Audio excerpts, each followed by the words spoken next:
የባህር ልጆች ለራሳቸው ያወጡት ስም ነው። መሬት አይመቻቸውም። አንዳንዶቹ እንደውም እግራቸው መሬት ሲረግጥ ማልዴማርክመንት የሚባል ህመም ያጠቃቸዋል፣ ያዞራቸዋል፣ ያንቀጠቅጣቸዋል። ሰላም የሚያገኙት የሚኖሩበት ቤታቸው፣ የሚውሉበት መንደራቸው የሆነው ባህር ውስጥ ሲገቡ ነው።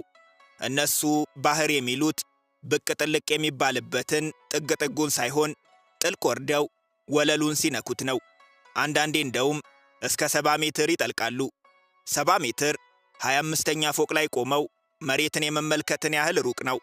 የዕለት ጉርሳቸውን አግኝተው እስኪመለሱ ውሏቸው እንዲህ ነው። ይህ የተለመደ ሰዋዊ ባህሪ አይደለም። ሳይንስ እንደሚለን አብዛኛው ሰው አየር ሳይተነፍስ መቆየት የሚችለው 30 ሰከንድ ቢበዛ 2 ደቂቃ ነው።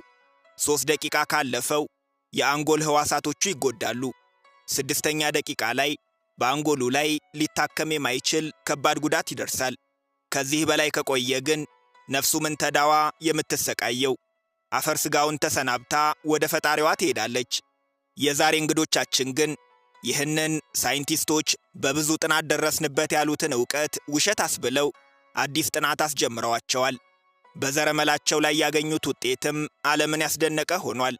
የጥናቱ ርዕስ ሌሎቻችንን የሚያዝለፈልፈን አለፍ ሲልም የሚገድለን የኦክሲጅን እጥረት እነዚህን ህዝቦች እንዴት አለፋቸው የሚል ነው።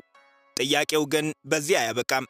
በሳይንስ እምነት የሰው ልጅ ያለምንም አጋዥ መሳሪያ ወደ ጥልቁ የውቅያኖስ ክፍል መውረድ የለበትም።